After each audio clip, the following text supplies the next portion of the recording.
నిజంగా కొన్ని పరిస్థితుల్లో మనం సాఫ్ట్గా ఉండాల్సిన చోట డెఫినెట్లీ విల్ బి సాఫ్ట్. కొంత మానవతా దృక్పథంతో చూపించాలి, హ్యూమనిటేరియన్ యాంగిల్ చూపించాలి, విల్ డూ ఇట్. మీరు రియల్ అసెస్మెంట్ అయితే చేయండి ప్రతిదీ.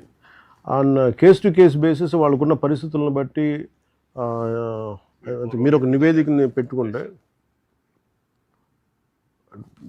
జనరలైజ్ చేసేయకుండా కేస్ టు కేస్ బేసిస్ వాళ్ళు మాకు ప్రపోజల్ ఫార్వర్డ్ చేస్తే అది principal No, secretary we'll make it in I would like to discuss it in the cabinet. తమరు చెప్పిన ఒకే ఒక point, without anything actual tax assessment అనేది జరగాలి. తర్వాత ఎగ్జామ్షన్ అనేది Thank you, ma'am. Vizianagaram Mallikarjun నమస్కారం sir, Mallikarjun DPO Vizianagaram response sir.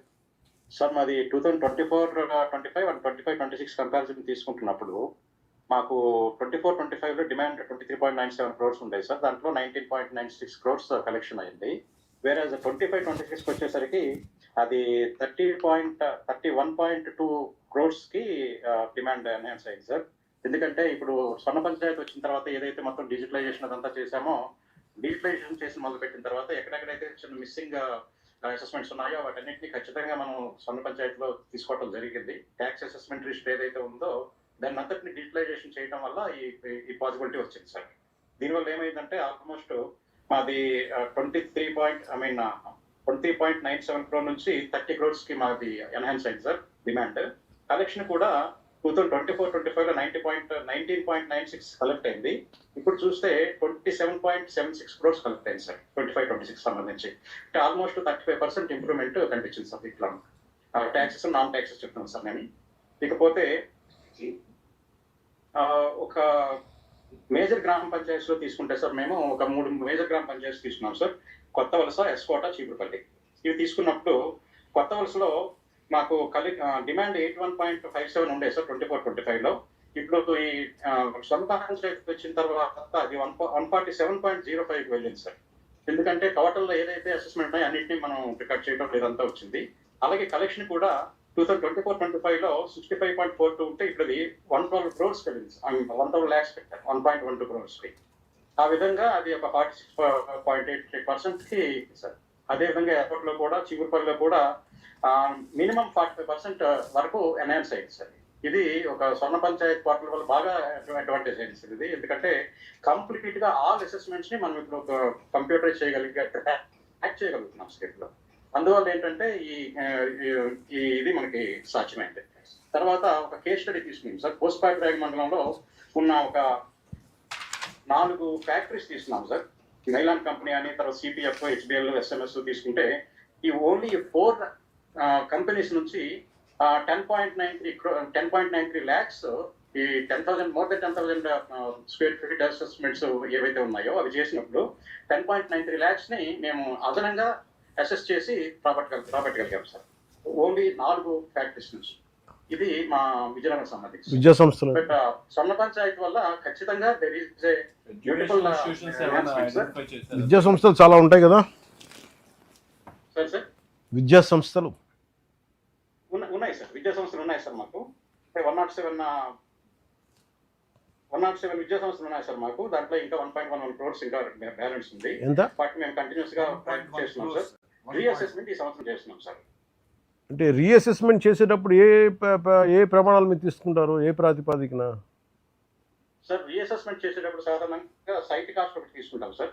తర్వాత రెండోది ఏంటంటే కన్స్ట్రక్షన్ ఆఫ్ బిల్డింగ్. అంటే ఇప్పుడు సాధారణంగా ఏంటంటే సార్ ప్రీవియస్ ఇయర్ కానీ అంతకు ముందు సంవత్సరం కానీ ట్యాక్స్ చేసిన తర్వాత ఈ ఇయర్ లోపల కొన్ని కన్స్ట్రక్షన్స్ బిల్డింగ్స్ వస్తాయి సార్.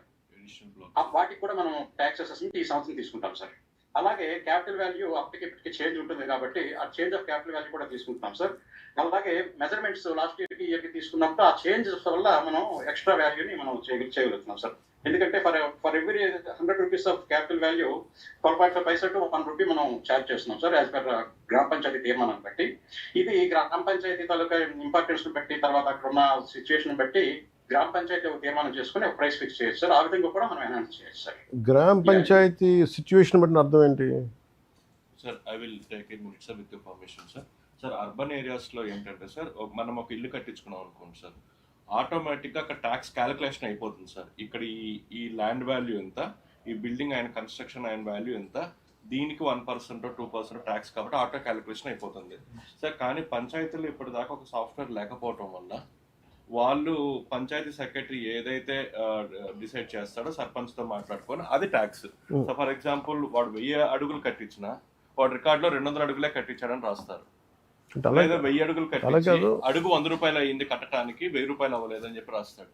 సో అంటే there is a lot of misappropriation కదా, మిస్ఇన్ఫర్మేషన్ ఉంది కదా. దాని బదులు why don't we come out with a policy? Can we come out with a policy? Will discuss it in the cabinet. అంటే కొంచెం transparency పెట్టండి అందరికి. కట్టుకున్న వాళ్ళు కూడా someone who is really trying to build, why they should be exploited? They don't mind paying tax. Why they should bet the back and call of someone after paying so much? ఈ పంచాయతీలో బాగుపడాలి ఇవన్నీ అంటే మీరు ప్రతి depending on మీరే 4 categories చేశారు కదా. రూర్బను గ్రేడ్ 4 గ్రేడ్లు చేశారు కదా. Come out with a policy for 4 grades, 4 different slabs per square feet. అలాగే ఎడ్యుకేషన్ ఇన్స్టిట్యూషన్ కూడా మీరు ఏం చేయాలో చెప్పండి, depending on the strength and grades apply చేయండి దానికి కూడా. In that way you will be. అంటే ప్రాబ్లం ఏమవుతుంటే ఉదాహరణకి ఇవన్నీ కోర్టు కేసుల దాకా వెళ్తున్నా కదా. I can never understand that logic. మీరు ఆ కరెంటు వాడేసుకొని బిల్లు కట్టమంటే మీ కరెంట్ మీరు ఎలా కోర్టులకు వెళ్తే నాకు అర్థం కదా. I don't know how even the judiciary entertain such. కరెంటుకు వాడేసుకొని పెద్ద పెద్ద సంస్థలు కూడా మేము కట్టడం బకాయిలు చెల్లించమంటే are they doing any service to public? ఉచితంగా నువ్వు చదివిస్తున్నాం కాబట్టి మాకు ఏదైనా ఇన్సెంటివ్ ఇవ్వండి అర్థం. కానీ డబ్బులు తీసుకొని కోట్లు డబ్బులు తీసుకొని మేము కరెంటు కట్టమంటే అదే what kind of attitude is that? ప్రజలకి ఏం సమాధానం చెప్తారు? రేపు పొద్దున మీరు కూర్చోబెట్టి చెత్త మీద మేము కూర్చోబెట్టి ఇంత కావాలి ఇది కావాలంటే ఏం చెప్తాం ప్రజలకి? వాళ్ళేం వదిలేసి మీరు మమ్మల్ని పీడిస్తున్నారనే చెడ్డ పేరు గవర్నమెంట్ కదా.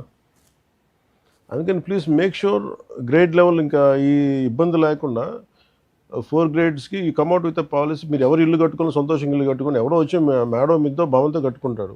కట్టుకుంటే దానికి స్క్వేర్ ఫీట్కి ఇచ్చేయండి. In that way will generate income. At least వాళ్ళకి హెరాస్మెంట్ తగ్గుద్ది. ఒక 1 కోటి రూపాయలు పెట్టి ఇల్లు కట్టుకునేవాడు ఇంకో కూర్చోబెట్టి వాళ్ళ ఊర్లో సొంత ఊర్లో కట్టుకున్నప్పుడు హెడేక్ లేకుండా ఉంటాడు కదా. మనం అది కూడా చేయాలి కదా.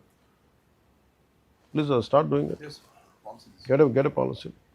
డిపిఓ విశాఖపట్నం శ్రీనివాస్.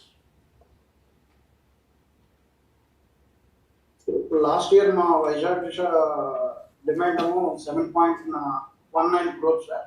ఇప్పుడు స్వర్ణ పంచాయతీ వచ్చిన తర్వాత 9.19 crores అయింది సార్.